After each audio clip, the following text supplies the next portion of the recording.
नमस्कार, मी श्वेता भालेकर. भाग्यविजय या कार्यक्रमामध्ये सर्वांचं मनापासून स्वागत. आज आपण चर्चा करणार आहोत मानसिक त्रास या विषयावर आणि आपल्याला मार्गदर्शन करणार आहेत ज्योतिष आणि वास्तुतज्ञ डॉक्टर विजय साटोरीकर. नमस्कार. नमस्कार सर, कार्यक्रमामध्ये आपलं मनापासून स्वागत. धन्यवाद. आपण चर्चेला सुरुवात करणार आहोत, पण तत्पूर्वी सरांविषयी थोडक्यात माहिती जाणून घेऊयात. वास्तुशास्त्र आणि ज्योतिष या तीनही विषयामध्ये सरांच्या गेल्या 3 पिढ्या या कार्यरत आहेत. त्याचबरोबर सरांनी या दोन्ही विषयामध्ये PhD सुद्धा केलेली आहे आणि या क्षेत्रातल्या कामगिरीसाठी सरांना विविध पुरस्कारांनी सुद्धा सन्मानित करण्यात आलेलं आहे आणि त्यासोबतच नवरत्नांचा सरांचा सखोल अभ्यास आहे. चला तर मग सुरुवात करूया आजच्या विषयाला. आजचा विषय आहे मानसिक त्रास. सर, मानसिक त्रास हा खरं तर खूप खूप खूप म्हणावा तर गंभीर आहे, कारण याचा परिणाम तुमच्या कौटुंबिक आयुष्यावर होतो, नोकरीवर होतो, शिक्षणावर होतो. त्यामुळे याची व्याप्ती खूप आहे.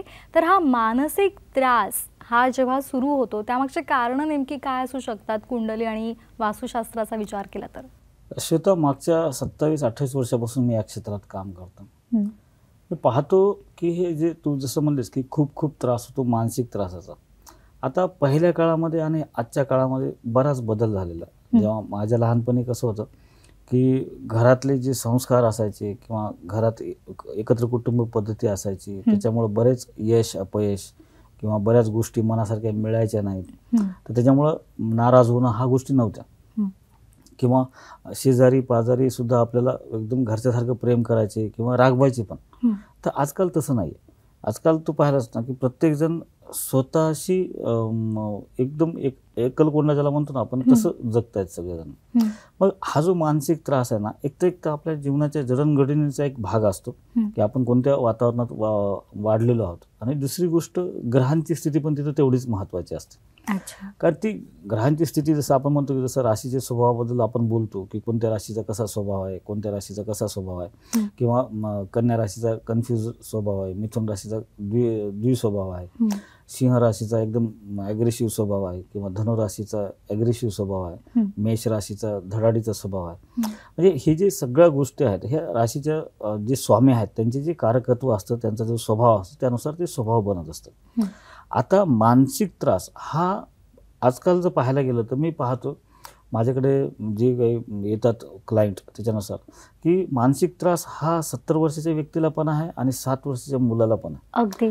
कारण माझ्या काळामध्ये डिप्रेशन नावाचा शब्दच नव्हता. आता आज माझ्याकडे 8वीच्या मुलाला त्याचे पालक घेऊन येतात आणि हा डिप्रेशन मध्ये गेलाय म्हणून मला सांगतात. मला हा प्रश्न पडतो की डिप्रेशन मध्ये जाण्यामागचं कारण काय? तर एक तर ह्याच्यावर जबाबदारी काही नाही आहे, आणि आईवडील त्याची सगळी व्यवस्था करतात की त्याला कोणती ट्युशन लावायची, त्याला चांगल्यातली कोणते आईवडील आपल्या पाल्यासाठी चांगल्यातलं चांगली शाळा पाहतात, क्लासेस पाहतात, त्याला जे काही सुविधा असतात वह्या पुस्तकं किंवा जे काही साहित्य असतं ते त्याच्या मनासारखं देण्याचा प्रयत्न करत असतात. तरी पण त्या मुलाला एवढ्या लहान वयामध्ये डिप्रेशन का यावं किंवा त्याला मानसिक त्रास का व्हावा, याच्यावर जेव्हा मी पाहतो तर याच्यामध्ये मला पहिली एक गोष्ट दिसते की जडणघडण जी असते मुलांची. पहिल्या काळामध्ये कसं होतं 3-3, 4-4 मुलं मुली असायचे प्रत्येकाला, आणि आजकाल कसं की 1 किंवा 2 असतात. त्याच्यामुळे काय झालंय की फॅमिली सीमित झाली आहे तुमची, आणि घरामध्ये मार्गदर्शन करणारं आणि असं कोणतं मोठं माणूस घरामध्ये नसतो. आणि तिसरी गोष्ट महत्त्वाची काय असते की आता एक पालकांचं पण याच्यामध्ये खूप मोठा रोल आहे की त्यांचं पण बऱ्याच गोष्टी चुकतात. त्याचं कारण काय की पहिल्या काळामध्ये कसं असतं की परिस्थितीनुसार लोक आपल्या मुलांना सगळ्या सुविधा उपलब्ध करून द्यायचे. एखादी गोष्ट नसेल तर नाही म्हणायचे, स्पष्ट सांगायचं की हे देणार नाही. किंवा आई वडिलाला एखादी गोष्ट, आता माझ्याच लहानपणी मी सांगतो, मी जेव्हा शाळेत होतो तेव्हा मला वर्षातून एकदा पेन घेऊन दिलं जायची, आणि ती 2 कांड्याची असायची. त्याच्यात एक लाल रंगाची कांडी असायची आणि एक रिफिल असायची आणि एक ब्ल्यू कलरची रिफिल असायची.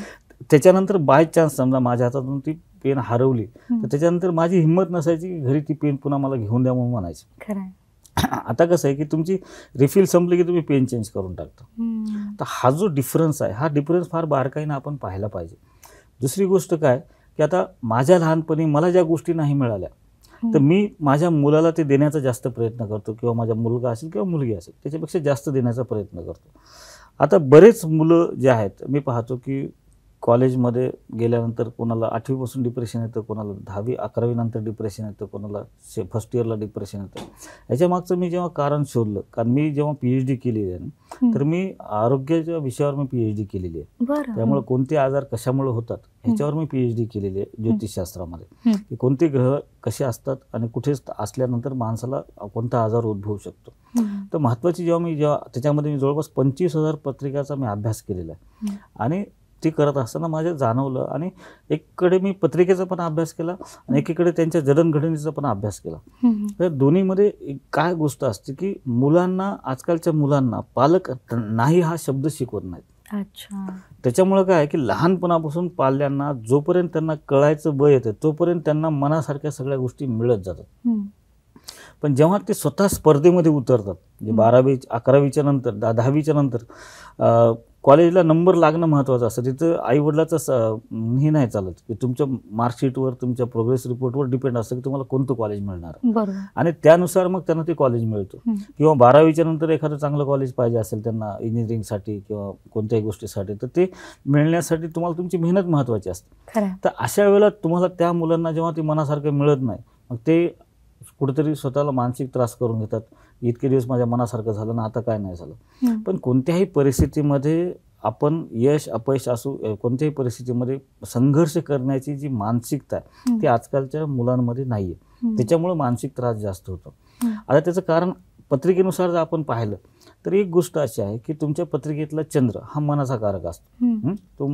आणि चंद्र कोणत्याही ग्रहाच्या सोबत जेव्हा बसतो त्या ग्रहानुसार त्याचं मन बदलत असतं. आता तुमचा चंद्र जर शनीसोबत असेल तर शनी हा नैतिकता नीतिमत्तेचा ग्रह आहे. आणि तो प्रामाणिकाने स्पष्ट बोलणार आहे, थोडा कठोर आहे. फक्त काय होतं की मन, तुमचा चंद्र त्याच्यासोबत जेव्हा असतो तेव्हा तुमची मानसिकता आणि तुमची बुद्धी ही एकत्र काम नाही करू शकत. तिथे कुठेतरी तुम्हाला मानसिक त्रास होतो आणि मग तुम्हाला डिप्रेशन यायला लागतं. म्हणजे थोडे मनाच्या विरुद्ध गोष्ट झाली.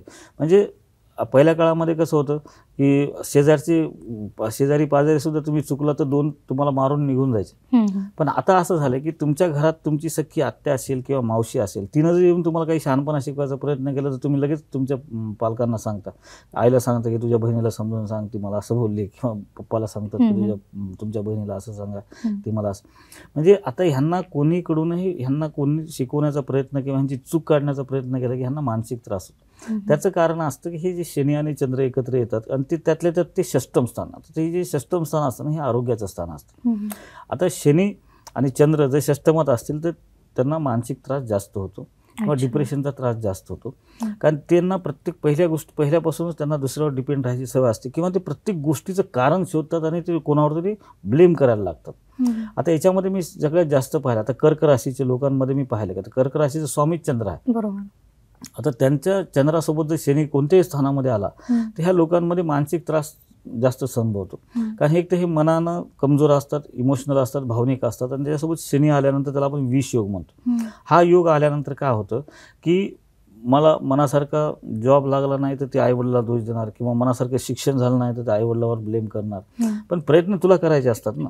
मग कुठेतरी सुरुवातीला काय असतं की पालकांचं पण चुकतं तिथं, आणि मग ती ग्रहांची स्थिती न जाणून घेता त्याची परिस्थिती त्याच्याकडे जास्त इमोशनली ते पाहतात आणि त्याला जास्त ती सवय लावतात आणि मग तो त्याचा फायदा घ्यायला लागतो. तर त्याकरता मला असं वाटतं की तुमच्या घरामध्ये कोणत्याही लहान व्यक्तीला, मुलाला किंवा कोणालाही जर मानसिक त्रास होत असेल तर जाणकार व्यक्तीचा सल्ला घेतला पाहिजे. त्याचं चंद्र नेमकं कोणत्या ग्रहासोबत बसलेलं.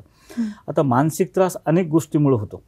तर तो आपल्या घरातल्या व्यक्तीच्या वागण्यामुळे होऊ शकतो, कामाच्या ठिकाणी होऊ शकतो जसं तू म्हणलीस, किंवा शाळेमध्ये सुद्धा एखादे टीचर तुम्हाला बोलत असतील किंवा ते तुमच्या चुका काढत असतील किंवा तुम्हाला ॲप्रिशिएट करत नसतील तर तिथेही मानसिक त्रास होतो. तर हे जे मानसिक त्रास आपण किती मनाला लावून घ्यायचं हे आपल्यावर डिपेंड असतं. ते आपल्या ग्रहमानावर डिपेंड असतं. त्यासाठी आपल्या घरातल्या कोणत्याही व्यक्तीला, कोणत्याही वयातला तो असो, तर त्याला जर असा त्रास होत असेल तर माझं म्हणणं आहे की तुम्ही सायकॅट्रिस्टला नंतर दाखवा, आधी तुम्ही एखाद्या ज्योतिषाला दाखवा की जेणेकरून त्याचा स्वभाव काय, त्याची विचार करण्याची पद्धत काय आणि तो समोरच्या माणसाला कसं समजून घेऊ शकतो. त्यानुसार त्याला काही उपदेशाची गरज असते, समुपदेशनाची गरज असते, आणि काही गोष्टी ज्या असतात की त्याचं मन कठोर करणं म्हणतो आपण, किंवा काही गोष्टी इग्नोर करणं. आता मानसिक त्रास का होतो की प्रत्येक गोष्ट आपण मनाला लावून घेतो, त्याच्यामुळं आपल्याला मानसिक त्रास होतो. पण आपण जर इग्नोर करायला शिकलो तर बराच त्रास आपला कमी होतो. तर आपल्या कुंडलीमधली ज्या ग्रहांची स्थिती आहे त्यानुसार काही रत्न असे असतात की ज्याच्यामुळे तुमची मानसिकता कठोर बनू शकते, तुम्ही काही गोष्टी इग्नोर करू शकतात, तुम्हाला प्रॅक्टिकल काय आहे आणि प्रोफेशनल काय आहे जीवन हे कळू शकतं. त्यानुसार जर तुम्ही जाणकार व्यक्तीचा सल्ला घेऊन आपल्या पत्रिकेवरचे उपाय जर करून घेतले तर मला वाटतं हा जो मानसिक त्रास ज्या लेवलला जातो, आता माझ्याकडे असे भरपूर क्लायंट येतात की ते त्यांना शिझोफिनिया झाला आहे. आता शिझोफिनिया हा आजार जरी असला तरी एक मनाची अवस्था आहे, पण ती मनाची अवस्था का असते, का निर्माण झाली, की काहीतरी त्या व्यक्तीच्या मनाच्या विरुद्ध निर्माण झालं आणि ती सातत्याने घडलेलं आहे, त्याच्यामुळे त्याच्या मनामध्ये ती गोष्ट बसलेली आहे आणि मग तो ऐन वेळेला पॅनिक होतो किंवा काही होतो किंवा चुकीच्या गोष्टी करतो. तर अशा वेळेला मला असं वाटतं की त्याची मानसिक स्थिती जाणून घेण्यासाठी आणि त्याच्यावर घरातल्या सगळ्या कुटुंबांनी मिळून त्याला कसं बाहेर काढायचं ह्याच्यासाठी तुम्ही ज्योतिषाचा सल्ला घेणं फार गरजेचं असतं, की जेणेकरून तुम्हाला घरात वागता आलं पाहिजे, त्यासोबत कसं वागलं पाहिजे. किंवा एखाद्याला तुम्ही सरळ म्हणत असताल की तू आता बऱ्याच ठिकाणी असतात की आई वडील थोडे किंवा वडील जे असतात थोडे ॲग्रेसिव्ह असतात, रागीट असतात, छोट्या छोट्या गोष्टीला मुलाला म्हणतात तू काय मूर्ख आहेस का, तुला कळत नाही, तुझ्या ते होणार नाही, तू हे करू शकत नाहीस. तर हे जे सातत्यानं ऐकलेलं असतं ना त्याच्यामुळे त्याच्यातला कॉन्फिडन्स हरवून गेलेला असतो. तर ही वागण्याची पद्धत किंवा आता बरेचदा लहान मुलं सुद्धा आजकाल माझ्याकडे जे सिनियर KG ज्युनियर KG असतील किंवा फर्स्टला असतील सेकंडला असतील अशी मुलं सुद्धा शाळेत जायला अचानकच घाबरायला लागतात. तर असं काय घडलेलं असतं की ते पहिले 2 वर्ष जातात नंतर एकदम 3ऱ्या वर्षी घाबरतात. तर त्यांच्यासमोर कोणातरी टीचरनं कोणातरी विद्यार्थ्याला मोठ्यानं बोललेलं असतं किंवा रागात बोललेलं असतं किंवा अशी कोणतीतरी क्रिया घडलेली असते त्यांच्या मनाची विरुद्ध असते, ती त्यांना एक्सप्लेन नाही करतात, त्यांना ती सांगता पण येत नाही. तर अशा वेळेला तो जो मानसिक त्रास आहे तर ते आपल्याला जाणून घेता आला पाहिजे. त्याच्या स्वभावाहून कळतं, त्याच्या राशीहून कळतं, त्याच्या ग्रहांच्या स्थितीहून कळतं की ह्याच्यासोबत घरात सुद्धा आता बऱ्याच घरामध्ये पती पत्नीची भांडण होतात, मग मोठमोठ्यानं बोलल्या जातं आणि मुलगा जो असतो किंवा मुलगी जी असेल घरात ती एकदम शांत होऊन जाते, तिचा स्वभाव शांत होतो की ती एकदम भिवून वागते. तर तिच्या स्वभावामध्ये हा जो आरोगंटपणा जो असतो ते तिला आवडत नसतो आणि ती बोलू पण शकत नाही तिथे काही.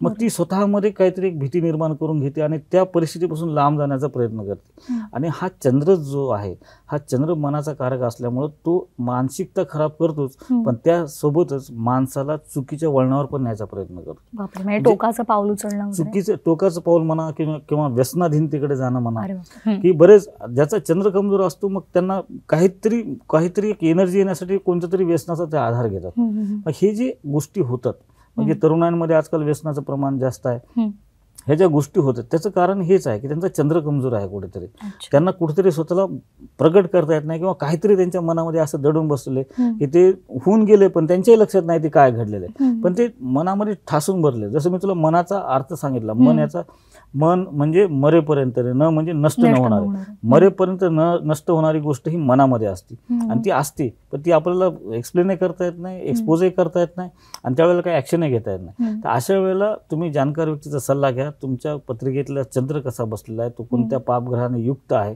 किंवा शुभग्रहाने युक्त आहे, ह्या गोष्टी तुम्ही पहा. आता चंद्र जर शनीसोबत असेल तर हा मानसिक त्रास होतो, चंद्र जर मंगळासोबत असेल तर तो माणूस ॲग्रेसिव्ह असतो, घरामध्ये जिद्दी होतो, आदळापड करतो, भांडण करतो, त्याचा बाकीच्यांना मानसिक त्रास होतो त्याच्या वागण्याचा.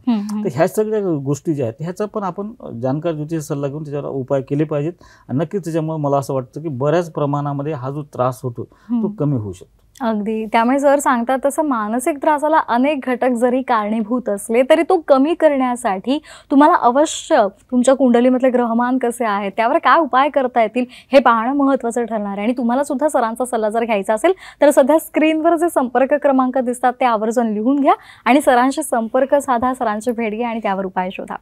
सर, खरं तर सध्याचा काळ हा फार धकाधकीचा आहे, ताणतणाव आहे, प्रत्येकाला फास्ट प्रगती करायची, स्वतःला सिद्ध करायचे आणि त्याचबरोबर गेले 2 वर्ष आपण पाहतोय कोरोनाचा आपण सामना करतोय आणि त्यामुळे खास करून तरुणांचं जे मानसिकता आहे ती अत्यंत दुर्बल अशी झालेली आहे. त्यावर आपण काय मार्गदर्शन कराल? खरे हे प्रश्न सध्याचा पाहिला ना अत्यंत महत्त्वाचा प्रश्न आहे. सध्या माझ्याकडे जेवढे क्लायंट येतात, जेवढे तरुण पाहतो, त्यांची पालकांचा विषय पाहतो आणि पालक ज्या चिंतेनं माझ्याकडे त्यांच्या मुलांना घेऊन येतात, खरंच कधी कधी असं वाटतं की हृदय हे होऊन जातं. काय झालेलं आहे की स्वप्न प्रत्येकजण पाहत असतो आणि महत्त्वाकांक्षा प्रत्येकामध्येच असते, थोडीफार प्रमाणात कमी जास्त असते, पण काय होतं की आता ही जी पेंडेमिक परिस्थिती निर्माण झाली मागच्या 2 वर्षामध्ये, की प्रत्येकानंच ब्रेक लागलं कुठंतरी आणि मनात नसताना थांबावं लागलं प्रत्येकाला. मग कोणाचे नवीन व्यवसाय सुरू झाले असतील, त्यांना थांबावं लागलं, त्यांचा व्यवसाय बंद झाला. किंवा एखाद्याची नोकरी मागच्या 10 वर्षापासून खूप चांगली चालू होती आणि अचानकच हे पेंडेमिकमुळे त्यांना ब्रेक मिळाला किंवा जॉब त्यांचा गेला.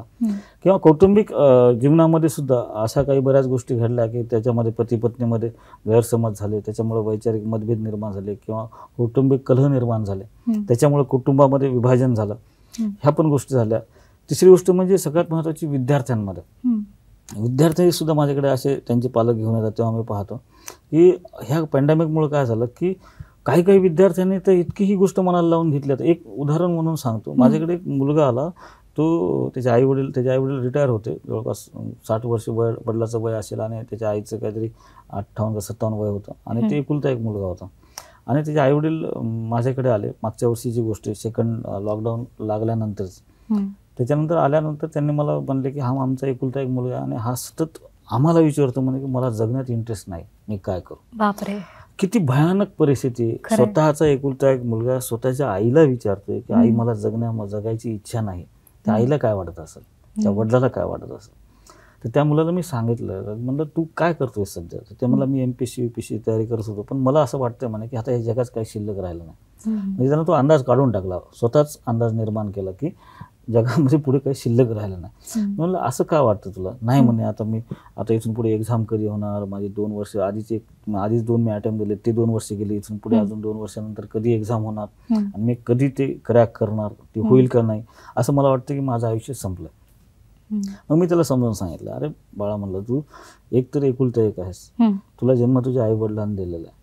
असं नाही की डॉक्टर झाल्यावरच माणूस जीवन जगू शकतो किंवा इंजिनियर झाल्यावरच माणूस जीवन जगू शकतो किंवा तू एखादा अधिकारी झाल्यावरच तू जीवन जगू शकतो. असे कित्येक लोक आहेत की ते वेगवेगळ्या क्षेत्रामध्ये काम करतात. जसं तर मी म्हणलं, मी एक वेगळ्या क्षेत्रात काम करतो, पण माझं पण कौटुंबिक जीवन चांगलं आहे. मी पण एका अधिकाऱ्याच्या घरात जसं आहे, सगळ्या गोष्टी माझ्याकडे पण आहेत.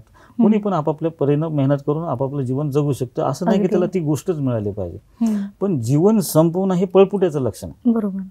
की तुम्ही असे जेव्हा विचार करता ना, असे विचार जेव्हा तुमच्या घरामध्ये तुमच्या आईवडिलांसमोर बोलता, तेव्हा तुम्ही तुमची जिम्मेदारीपासून पळून जाण्याचा प्रयत्न करत असता. कारण त्यांनी त्यांचं कर्तव्य केलंय, त्यांनी तुमचं ग्रॅज्युएशन कंप्लीट केलंय, तोपर्यंत त्यांनी तुम्हाला काही कमी पडू दिलं नाही. आणि खरंच आता त्यांना जेव्हा तुमची गरज आहे तेव्हा तुम्ही पळण्याच्या गोष्टी करता. म्हणजे ही जी मानसिकता निर्माण झाली आहे ह्या पॅन्डेमिकमुळे, हे अनेक घरामध्ये झालेली आणि अनेक विद्यार्थ्यांमध्ये पण झाली आहे आणि कौटुंबिक जीवनामध्ये पण झाली.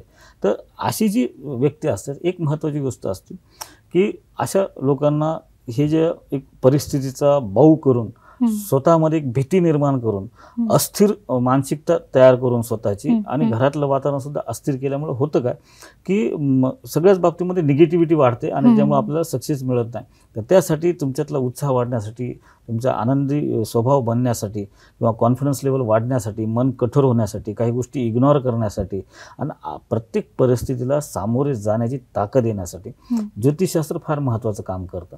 की तुमची वर्तमान स्थितीतले ग्रहमान आणि तुमच्या जन्मताचे ग्रहमान याचा समन्वय साधून तुम्ही कोणत्या प्रकारचे उपाय केले म्हणजे तुमचं मनोबल, कोणती उपासना केली म्हणजे तुमची, आता आपण मेडिटेशन पण म्हणतो, मेडिटेशन, ह्या सगळ्या गोष्टीमुळे याच्यामुळे खूप काही बदल होऊ शकतो. आणि नक्कीच मला असं वाटतं की ह्या सगळ्या लोकांनी एक ज्योतिषाचा सल्ला घ्यावा किंवा आपण स्वतःचं मेडिटेशन चालू करावं, स्वतःची उपासना वाढवावी. नक्कीच तुमच्या स्वभावामध्ये, तुमच्या मानसिकतेमध्ये आणि तुमच्या कर्तव्यामध्ये खूप चांगल्या प्रकारचा आपल्याला रिझल्ट मिळू शकतो. अगदी सर, हे जे कमी झालेलं आत्मबल आहे किंवा आपल्याला मानसिकता आपली चांगली करायची, तर त्यासाठी ग्रहमानाचा काय फरक पडतो का त्यावर? नक्कीच ना. मी जसं तुला सांगितलं की कसं असतं की एखादी गोष्ट असते, समजा आता एखाद्याच्या कुंडलीमध्ये 12वा गुरु आला, तर 12वा गुरु म्हणजे व्ययस्थानातला गुरु असतो. आता अशा वेळेस काय असतं की अचानकच तुमच्या नोकरीमध्ये किंवा व्यवसायामध्ये असं एखादं संकट येऊन जातं की तिथं तुम्हाला वाटतं की इतके दिवस सगळं चांगलं होतं आणि अचानकच काहीतरी असं काही उलथापालथ झाले की राजाचा रंक झाला किंवा एखाद्याचा रंकाचा राजा पण होतो. तर ह्या ज्या गोष्टी घडल्या, ह्या अचानक का घडल्या, त्या अचानक घडत नसतात. त्याच्यामध्ये मग काहीतरी पार्श्वभूमी असते, ग्रहांची स्थिती असते.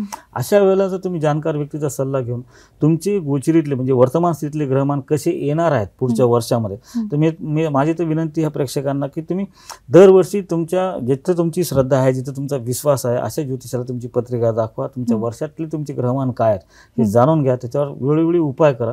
नक्कीच त्याची तीव्रता कमी होत असते. आणि भोग हे भोगावेच लागतात, हे भोग काही संपत नसतं, पण त्याची तीव्रता कमी आपण करू शकतो आणि नक्कीच त्यातून आपल्याला काहीतरी मार्ग निघतो.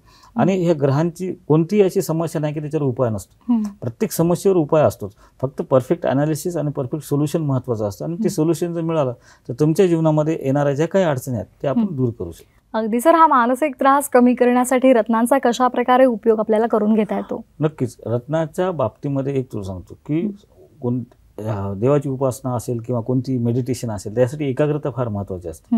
आणि ती येईलच असं नाही सांगतात. आपण बरेचदा देवासमोर बसतो किंवा मेडिटेशनला बसतो, आपल्या मनात अनेक विचार येत असतात, किंवा ऑफिसमधला एखादा किस्सा येतो, किंवा बॉस काही बोललेला येतो, किंवा आपली मैत्रीण किंवा घरातले कोणीतरी आपल्याला काही चुकीचं बोललेले, असे विचार मनात निगेटिव्ह विचार येतात, पॉझिटिव्ह येतात, अशा अनेक प्रकारचे विचार येतात. पण जर रत्न जे आहेत ना, त्याच्यामुळे काय होतं, जसं पुष्कराज आहे, हे तुमचं मनोबल वाढण्यासाठी खूप चांगलं आहे. अच्छा. त्याच्यानं तुमचा एक कॉन्फिडन्स लेवल वाढतो. आता माणिक आहे, हे कशासाठी, तुमचं प्रेझेंटेशन परफेक्ट होण्यासाठी, इथे प्रेझेंटेशन होतं.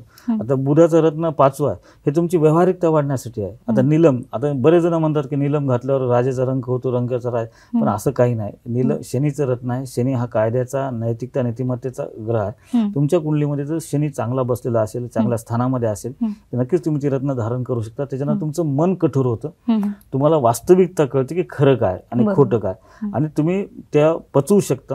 त्यामुळे मन कठोर होण्यासाठी ती फार महत्त्वाची गोष्ट असते. तर अशा प्रकारे प्रत्येक रत्न आपल्याला तुमच्या समस्येवर तुमचे फक्त ते रत्न धारण करत असताना जाणकार ज्योतिषाचा सल्ला घेणं फार गरजेचं आहे. ते तुम्हाला लाभदायक ठरलं पाहिजे, आणि नक्कीच ते लाभदायक ठरू शकतं जर तुम्ही योग्य पद्धतीनं मार्गदर्शन घेतलं. अगदी सर, प्रेक्षकांना आपल्याकडे यायचं असेल तर काय सल्ला द्याल?